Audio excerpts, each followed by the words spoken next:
बनता था। वो कभी कभी रूखी रोटी खाकर ही अपना गुजारा करता था। एक बार जाड़ों के दिनों में बलराम की पत्नी बोली, जाड़े आ गए हैं, कई साल से हम और बच्चे एक ही कंबल ओढ़कर जाड़ों के दिन काट देते हैं और अब तो वो कंबल भी फटकर तार तार हो गया है। इस बार तुम नया कंबल ले आओ। अब उस पुराने फटे कंबल में ठंड नहीं रुकती है।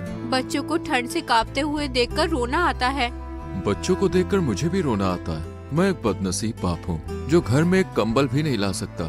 सुनीता, तुम तो जानती हो मेरी रोज की कमाई से हमारे घर का गुजारा बहुत मुश्किल से हो पाता है। ऐसे में मैं कंबल कहाँ से ला सकता हूँ? एक कंबल की कीमत कम से कम 10 रुपए होगी और मैं दिन में बड़ी मुश्किल से ही 1 रुपया कमा पाता हूँ। मेरे पास 5 रुपए हैं। ये 5 रुपए मैंने बड़ी मुश्किल से जमा किए हैं। तुम्हारे 5 रुपए हरिया किसान पर निकलते हैं। तुम मुझसे 5 रुपए लेकर एक कंबल ले आओ।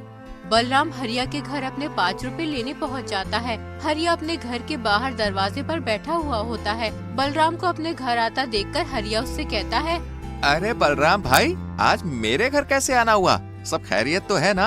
हाँ भैया, ऊपर वाले का शुक्र है। दरअसल मैं तुम्हारे पास अपने उधार दिए हुए 5 रुपए लेने आया हूँ। मुझे एक कंबल लाना है। बगैर कंबल के रात काटनी मुश्किल हो जाती है।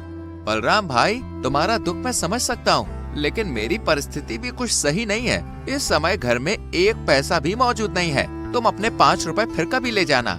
उतने में ही हरिया की पत्नी आ जाती है। तुम बलराम भाई के पैसे क्यों नहीं देते हो? ऐसे जाड़े भरी रात बगैर कंबल के कैसे काटते होंगे? बलराम भाई, मेरे पास ये 3 रुपए हैं, तुम इन्हें ले लो। बचे हुए 2 रुपए हम तुम्हें बाद में दे देंगे। बलराम 8 रुपए लेकर बनिया की दुकान पर कंबल लेने जाता है। बनिया बलराम को बहुत सारे कंबल दिखाता है, लेकिन कोई भी कंबल 10 रुपए से कम नहीं होता। सेठ जी, मेरे पास केवल 8 रुपए हैं। आप मुझे कोई सस्ता सा कंबल दिखा दो। अरे भाई, 10 रुपए से नीचे कोई कंबल नहीं है। सेठ जी, तुम मुझे ये 10 रुपए वाला कंबल दे दो, मैं तुम्हें 2 रुपए 2-4 दिन में दे दूंगा। हम ऐसे कंगालों को उधार नहीं देते। कौन पीछे पीछे फिरे? जाओ अपनी राह लो। 1 घंटा खराब करवा दिया। जेब में 8 रुपए ली है और कंबल लेने चला है 10 रुपए वाला। बेचारा बलराम सेठ की बात सुनकर निराश होकर घर की ओर निकल जाता है। रास्ते में वो सोचने लगता है, कितनी हैरानी की बात है। मैं सारे दिन काम करता हूँ, उस पर भी घर में कोई आराम का साधन नहीं है। गर्मियों में गर्मी से परेशान रहते हैं और जाड़े में ठंड से परेशान रहते हैं और ना ही कभी पेट भर खाना मिल पाता है। ऐसी जिंदगी जीने से क्या फायदा जब मैं अपने बच्चों को सुख नहीं दे सकता। बेचारी सुनीता ने घर से चलते समय कहा था कि कंबल जरूर लेकर आना। अब मैं क्या जवाब दूंगा उसको? बेचारी मेरी वजह से कितनी परेशानियों का सामना कर रही है। अब मैं क्या करूं? कहां जाऊं? तभी बलराम को ठंड से कांपता हुआ एक बूढ़ा आदमी दिखाई देता है, जो किसी गहरी सोच में डूबा हुआ आसमान की तरफ देख रहा था। उस बूढ़े आदमी को देखकर ऐसा मालूम हो रहा था जैसे वो बहुत बड़ी मुसीबत में है, लेकिन बलराम उसे देखकर आगे बढ़ जाता है। थोड़ी दूर जाने के बाद बलराम सोचने लगता है, मैं कितना निर्दयी हूँ। बेचारे उस बुजुर्ग आदमी को ठंड में सिकुड़ते हुए छोड़ आया। कहीं वो बूढ़ा आदमी ठंड से मर न जाए। पता नहीं उसने कुछ खाया होगा भी या नहीं। कितना बुरा होगा अगर मैं उसे इस हालत में छोड़कर चला गया। मुझे उसकी मदद करनी चाहिए।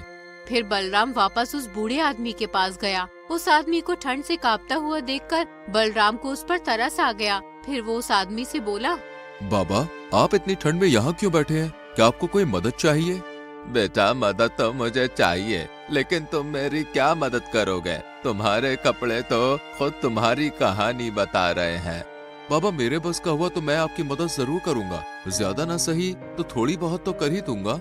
बेटा, मैंने एक सूदखोर से ब्याज पर 7 रुपए लिए थे, लेकिन मैं समय पर उसके पैसे नहीं दे पाया, इसलिए उसने मुझसे मेरा घर छीन लिया और मुझे बेघर कर दिया। मेरे पास इतने पैसे नहीं हैं कि मैं उस सूदखोर के पैसे देकर अपना घर वापस ले सकूं।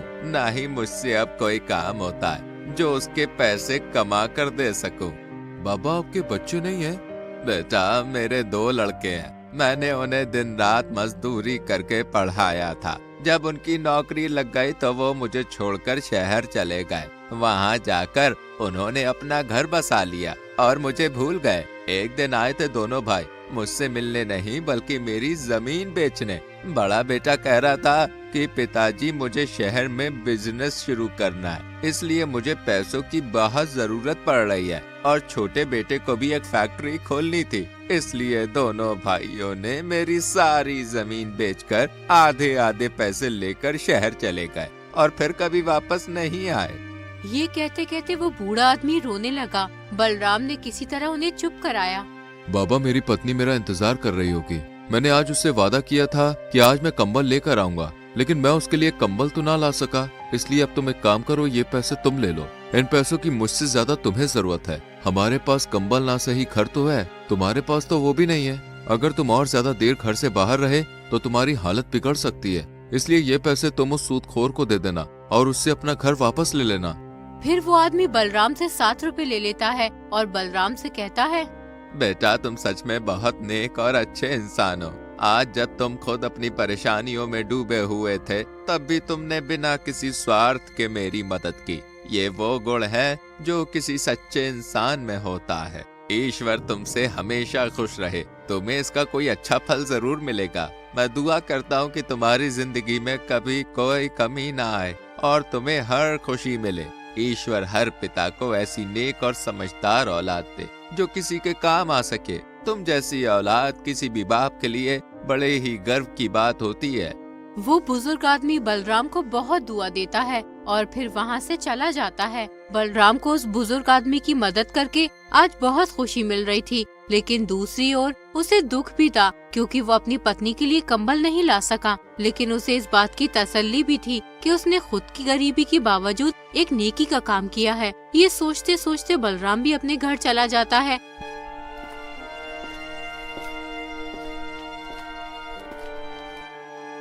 जैसे ही उसकी पत्नी बलराम को देखती है तो वो उससे कहती है, मैं कब से तुम्हारा इंतजार कर रही थी। तुम्हारी रात देखते देखते मेरी आंखें दुख गई। दिल में अजीब अजीब ख्यालात आ रहे थे कि कहीं कोई अनहोनी ना हो गई हो। सुनीता, तुम भी जरा जरा सी बातों की चिंता करने लगती हो। अरे, जब आदमी घर से बाहर होता है तो समय लग ही जाता है। मैं हरिया के पास गया था पैसे लेने, लेकिन उसने पैसे देने से इनकार कर दिया। पर उसकी पत्नी ने हमारी मजबूरी देखकर 3 रुपए दे दिए थे। क्या बस 3 रुपए ही दिए हैं? तुम पूरे 5 रुपए लेकर क्यों नहीं आए? जब उधार लेने आया था तब तो बड़ा भला बन रहा था वो, और जब पैसे लौटाने का वक्त आया तो आनाकानी कर रहा है। तुम 10 बार उसके घर पैसे लेने चले गए, तब जाकर उसने तुम्हें 3 रुपए दिए हैं। अब न जाने 2 रुपए कब देगा। और कंबल का क्या हुआ? सुनीता, मैं कंबल लेने गया था, लेकिन कोई भी कंबल 10 रुपए से कम नहीं था। मैंने बनिए से 2 रुपए उधार करने के लिए भी कहा, लेकिन उसने उधार देने से साफ इनकार कर दिया। आज के जमाने में कोई किसी को बिना कुछ फायदे के कोई चीज नहीं देता। अगर तुम उससे ब्याज पर 2 रुपए की उधारी करते तो वो तुरंत दे देता, लेकिन तुमने सही किया जो कंबल नहीं लाए। 2 रुपए की तो बात है, 10-5 दिन में इकट्ठे हो जाएंगे। लाओ 8 रुपए, मैं उन्हें संभाल कर रख देती हूँ। जब कंबल लाओगे तो दे दूंगी। सुनीता, उन 8 रुपयों में से 7 रुपए मैंने एक बुजुर्ग आदमी को दे दिए। उसे पैसों की बहुत जरूरत थी। वो ठंड से कांप रहा था। अगर मैं उसकी मदद नहीं करता तो शायद वो जिंदा न रह पाता।